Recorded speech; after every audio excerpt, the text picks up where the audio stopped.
voy a resumir en el tiempo que tengo algo en lo que llevo metido unos 30 años aproximadamente.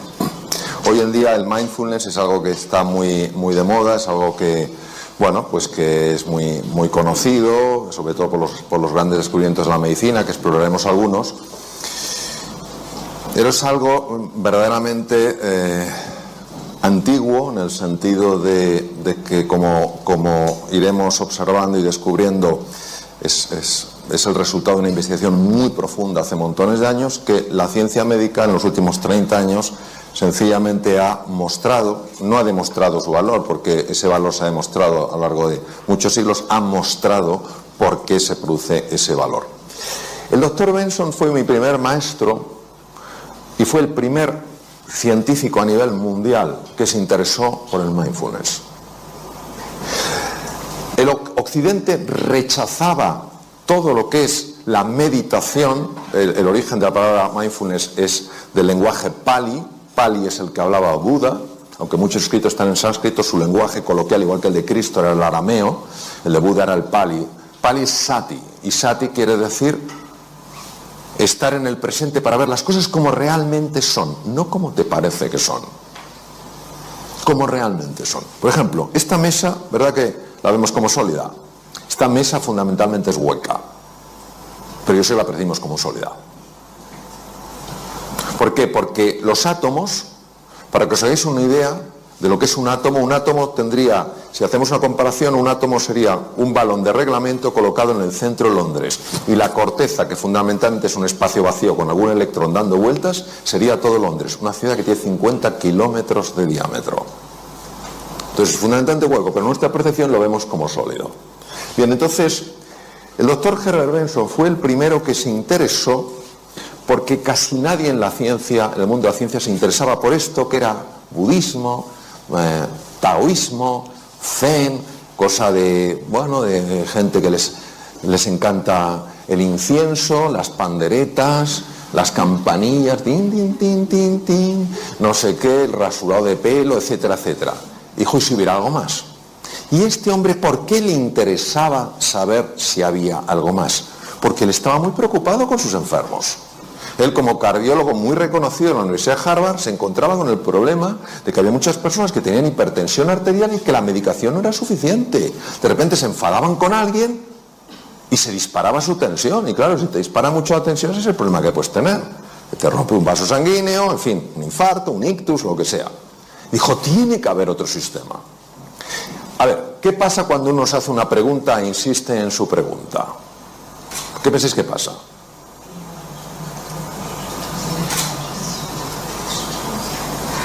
Que alguien diga algo, lo que sea, hasta ahora.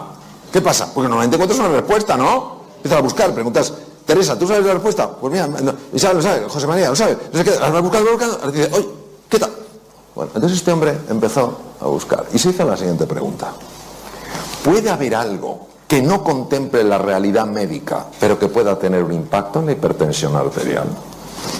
¿Puede haber algo que tenga la capacidad de mejorar la función cardíaca, de proteger al corazón, y que sea desconocido por la ciencia médica? Es decir, en la realidad médica, ¿qué hay?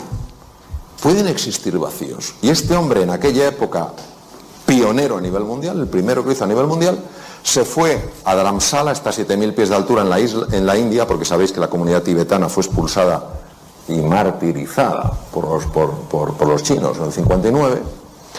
Quemaron 6.000 de los 9.000 monasterios, esto es una cifra, y se fue allí y empezó a estudiar, con un permiso del actual Dalai Lama, empezó a estudiar qué hacían los monjes. Porque le habían llegado ideas, a través sobre todo de un libro, de que los monjes eran capaces de activar ese sistema del que hablabas tú, Santiago, que es el sistema que protege al organismo, el sistema parasimpático. Y yo me acuerdo, hablando con él en su despacho, y en aquella época estaba en el Dícones en trasplante hepático, y él seguía como cardiólogo en el Dícones. Y entonces me acerqué y recuerdo que me dijo, Mario, you've got to stop the train of disturbing thoughts which enter into consciousness without being invited. Digo, ¿qué le ha dado a este hombre? Tenemos que parar el tren de pensamientos perturbadores que entran sin nuestro permiso en la conciencia. Yo en aquel momento, un joven cirujano, interesado por estos temas, pero sorprendido, dije, ¿pero qué tendrán que ver los pensamientos en todo esto? Y él me dijo en su despacho, mira, yo entreno a los enfermos que van a cirugía cardíaca en esta metodología que aprendí en el Himalaya. Y sabes el resultado, que cuando están en la UBI, inconscientes, intubados, su corazón tiene muchos menos problemas y muchas menos arritmias que si no se han entrenado. Y lo que les altera es la mente. Claro, este fue el primero que me puso una luz delante de los ojos y dijo, ¿de qué estamos hablando? Entonces empecé a tirar del hilillo, claro. Todos nosotros, cuando estamos cómodos, cuando estamos con buena salud, cuando estamos tal cual, bueno, pues la vida transcurre, discurre y fluye.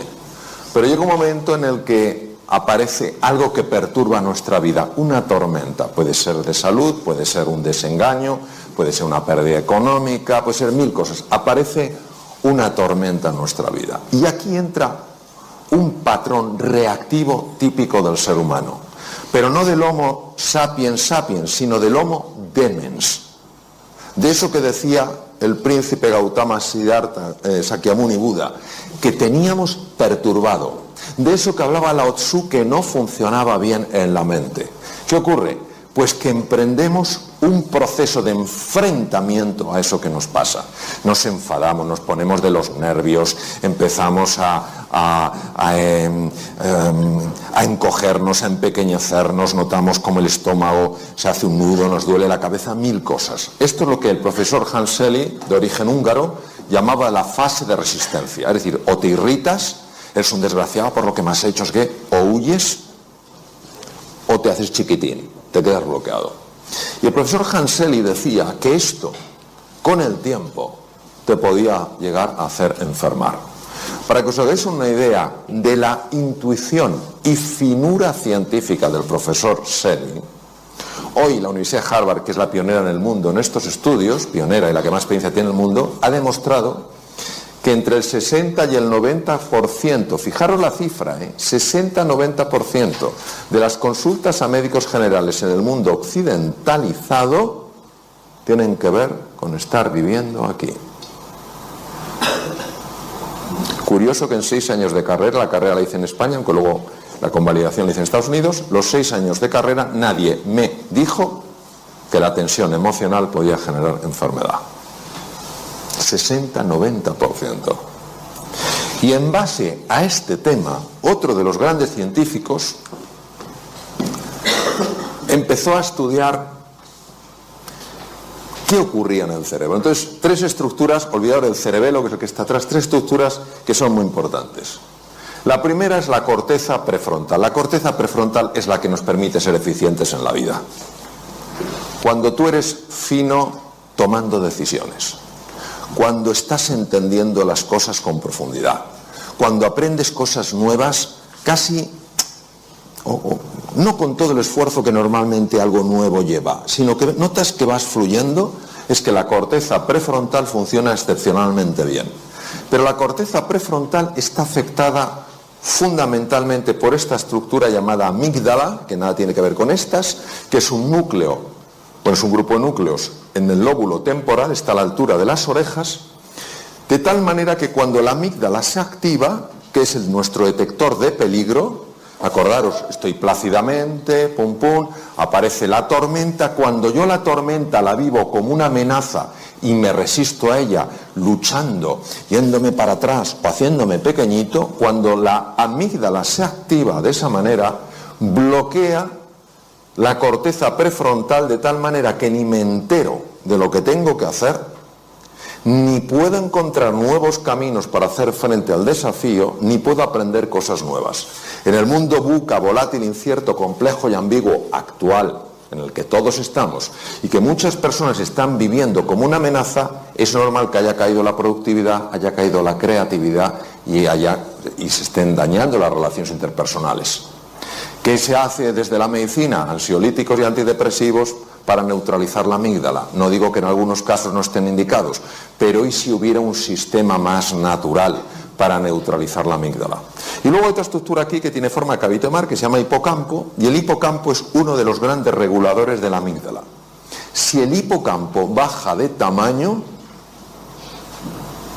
la amígdala es más activa, es decir, nuestro detector de peligro salta antes. Por ejemplo, ¿qué tal estás? ¿Por qué? ¿Entendéis? Ha saltado demasiado. Probablemente porque el hipocampo está pequeño. Os voy a dar dos cosas importantes. El hipocampo aumenta de tamaño con el mindfulness. Esto lo ha demostrado la doctora Lazar, que trabaja también en Harvard, en el Hospital General de Massachusetts. El hipocampo aumenta de tamaño con el mindfulness. Y también con el ejercicio físico. Las personas que hacen ejercicio físico normalmente toleran mucho mejor ciertos embates de la vida, notan que están más tranquilos. ¿Por qué? Porque su amígdala está más controlada por el hipocampo. Cuando una persona está súper tensa, súper estresada y no encuentra sus espacios de calma, esos espacios de silencio, baja el tamaño físico del hipocampo porque mueren neuronas y la amígdala se enloquece, entonces se vuelve una persona más reactiva. La belleza del mindfulness actuando sobre el hipocampo, como ha demostrado la doctora Lazar en el Mass General, es que al engrosar el tamaño, al haber más neuronas, porque aquí sí se forman más neuronas, al haber más conexiones, es más difícil que las tormentas de la vida, que a todos nos sacuden en un momento u otro de mayor o menor intensidad, te desequilibren, te enajenen, te saquen del eje. ¿Qué es lo que pasa? ¿Qué es lo que descubrieron sobre todo Buda y Lao Tzu? Descubrieron que la mente está enferma. Y como la mente está enferma, se impone al mundo real. El mundo real es uno, pero yo construyo un mundo mental que se superpone al mundo real y lo bloquea. Os pondré un ejemplo, porque si no esto es un poco raro. Hace 500 años el mundo ¿cómo era? ¿Plano o redondo? Alguien que es muy así dice yo, igual. Igual. Vamos, ¿quién piensa en todas las salas que hay? Que levante la mano quien piense que hace 500 años el mundo era plano. Muy bien. Que levante la mano quien piensa que el mundo era redondo. Muy bien. Vamos a ver. Es que todos tenéis razón. El mundo era redondo, siempre lo ha sido. Desde hace 10.000 millones de años la Tierra es redonda, no tiene forma de huevo, no es un plato, es redonda. Pero vivíamos como si fuera redonda. No, vivíamos como si fuera plana. El mundo real era redondo, el mundo mental era plano. ¿Cuál se impone? El mundo mental. Nadie, salvo Colón, se atrevió a cruzar aquello que era el límite. Y entonces, el que descubrió que el límite era el comienzo. Eso es exactamente lo que nos pasa. Entonces, en lugar de pensarlo en la tierra plana, imaginaros cuando tú te miras en el espejo y no te gustas. Y dices, es que estás viendo tierra plana. Lo siento, tú eres mucho más que lo que ves. O cuando ves damas a tu marido, dices, vaya tripa. Estás viendo tierra plana. Tu marido es mucho más que eso. O cuando ves a tu mujer y dices, que llevo ya tanto tiempo con ella, está viendo tierra plana. Hay algo mucho más profundo. O cuando miras al mundo, es que todo es lo mismo, tierra plana, hay un mundo redondo.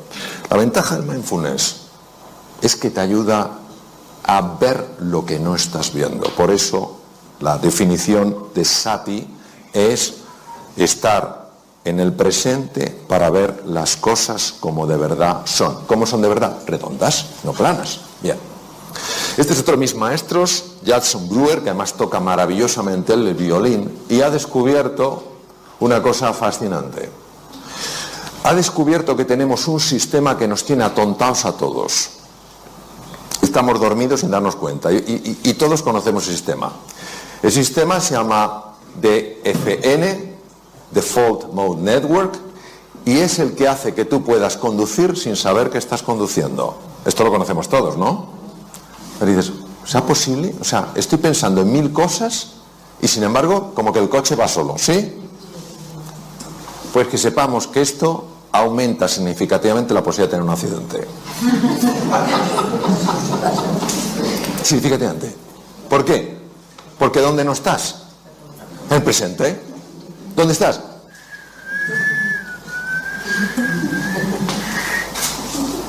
Jason Brewer es psiquiatra y es neurocientífico. Estudiando con electroencefalografía y con resonancia funcional magnética, ha observado que hay un circuito que es el que hace que vayamos en piloto automático. Pero no solo vamos en piloto automático conduciendo, estamos en piloto automático cuando estamos hablando con otro. Estamos hablando con una persona, estamos con piloto automático, porque no estamos ahí. Eso sí, dejamos la cara puesta, pero la olla no la llevamos a Camboya. La cara se queda. Como cuando vamos en el coche. La cara está, las manos también, pero tú no estás. Y él se ha dado cuenta que con la práctica del mindfulness es espectacular su trabajo. Con la práctica del mindfulness se consigue reducir la intensidad de este circuito y activar otro circuito que es el más importante para ver las cosas como son y para tomar las decisiones que a ti te ayudan para salir adelante, para mejorar tu productividad, para ser más creativo, para ganar más dinero, para ser más cariñoso con los demás. Es sorprendente porque hace 2500 años estos científicos de la mente lo intuyeron. Hoy la ciencia lo muestra. Es lo único que hace, no lo descubre, lo muestra. Desvela lo que estaba velado. ¿Qué pasa con el mindfulness? Que en el mindfulness tú al principio te ves aquí, crees que no hay nada especial, parece que es solo cerrar los ojos, y entonces poco a poco, conforme vas practicando, empiezas a ver cosas que antes no veías, ni siquiera podías predecir desde aquí. Por eso, cuando una persona, le comentaste tú, Santiago, dice, yo lo que quiero es mejorar mi salud, yo lo que quiero tal cual, está generando una tensión que impide que veas esto. Tú estás andando esto porque quieres conocerte mejor, porque quieres comprenderte más. Y a base de hacer eso, tú vas descubriendo cosas que antes no veías. Otra de las cosas fascinantes que se ha visto con electroencefalografía es que cuando una persona está estresada, los dos lados del cerebro están enfrentados. No se hablan entre sí, no se quieren. El lado izquierdo, lo comentabas tú, Santiago, el hemisferio izquierdo es un hemisferio, es el de la conciencia ordinaria, es el que te permite estructurar, hacer categorías, utilizar el lenguaje, es el que te permite manejar el tiempo mental, pasado, presente y futuro. El hemisferio derecho es el que está en contacto fundamentalmente con el cuerpo, es la entrada al inconsciente, es un presente continuo, es una sensación de presente eterno, y es donde están los grandes recursos del ser humano. Pero nosotros no podríamos funcionar solo con el hemisferio derecho. De hecho, hay una mujer de Harvard que tuvo una hemorragia en el lado izquierdo, se desbloqueó el lado derecho y ella no quería salir de esa sensación, porque era tal paz, tal serenidad, tal calma. Pero finalmente pidió ayuda como pudo, porque ya estaba perdiendo la capacidad de poder ver los números, porque depende del hemisferio izquierdo. Tardó 8 años en recuperarse de aquella, fue una rotura, una malformación arteriovenosa al hemisferio izquierdo. Escribió un libro conmovedor sobre su experiencia increíble, habiendo vivido algo sorprendente. Sin embargo, lo que hemos visto con el mindfulness es que lo que hace no es bloquear el lado izquierdo. Sí es verdad que activa especialmente el hemisferio derecho, sobre todo los lóbulos, los lóbulos frontales, pero lo que hemos visto es que favorece el diálogo. Favorece el diálogo. Cuando una persona está muy tensa, fundamentalmente son ondas muy rápidas, son ondas beta, sobre todo el alto beta, que son ondas de más de 30 hercios, es cuando una persona está, pues eso, en situación de alarma, tal cual. Conforme tú vas sosegándote, cuando vas tranquilizándote, las ondas se van enlenteciendo, se van convirtiendo en ondas alfa mucho más propias del hemisferio derecho, que empiezan también a envolver al hemisferio izquierdo. Se consigue pasar a un patrón, ondas teta, donde la creatividad se dispara, los fenómenos de sanación del cuerpo son mucho más intensos, tanto a nivel físico como mental. De hecho, se utiliza para sanar heridas de personas que algo les ocurrió en la infancia y que no saben lo que es, porque algo en nuestro interior tiene la capacidad de sanar, ya lo decía Hipócrates hace 2500 años, y al ritmo delta es un ritmo muy difícil de conseguir.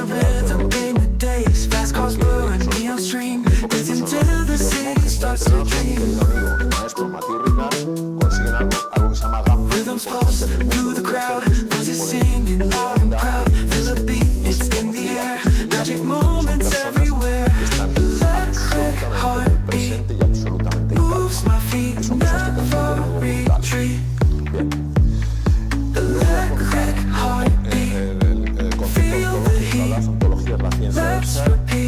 que la metafísica...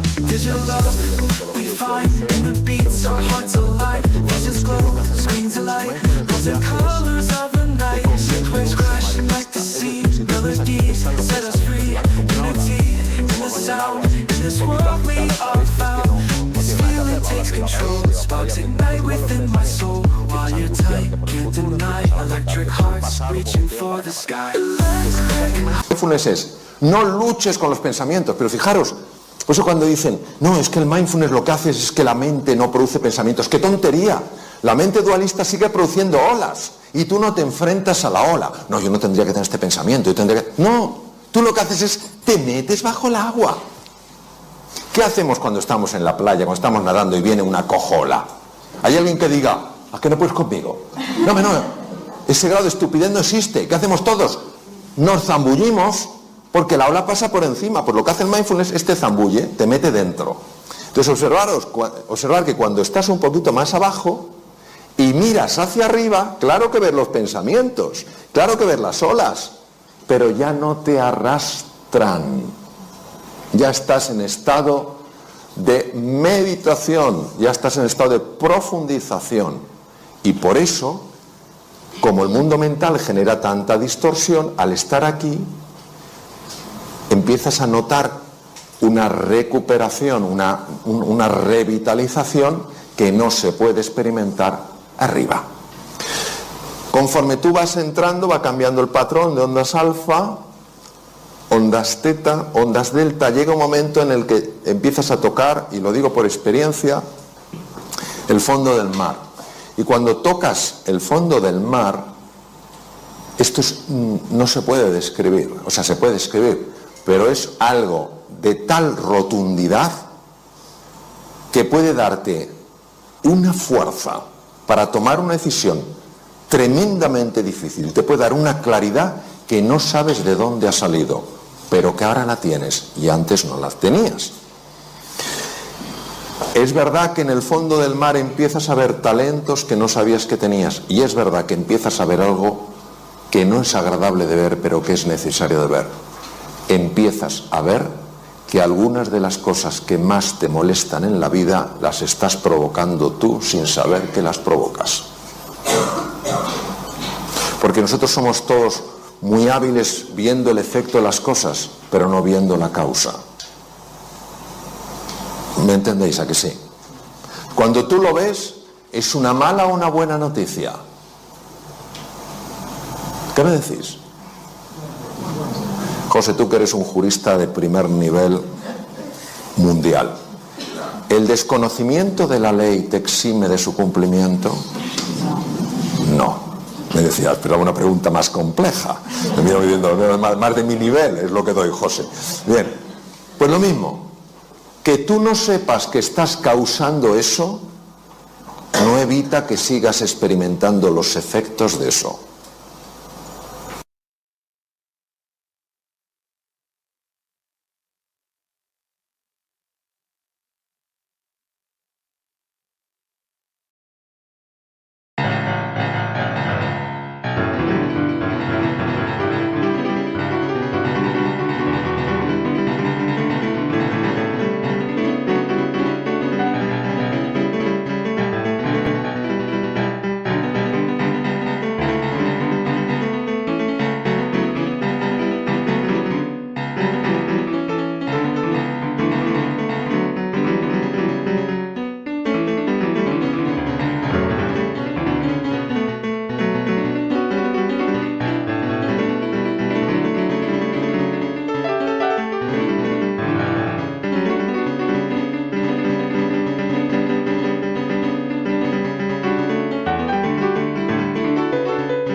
my shoes, run into the day. Sparkles in the air, come and play. Laughing and dancing around we go. Hearts are like fireflies aglow. Singing our song under the blue sky, holding hands high, you and I. This is my happy dream, like a sweet melody. We're flying so free. This is my happy dream, forever you and me, singing in harmony. Smiles all around everywhere we see. Jump in the puddles, joy is our key. Rainbow above, colors so bright. We shine in the day and into the night. Friends by my side, can't stop this fun. Sharing our secrets till the day is done. Sunsets and starry nights we chase. Living our lives in this bright place. In this wonder world we made, every moment never fades. Holding tight to what we share in our dreams without it. This is my happy dream, like a sweet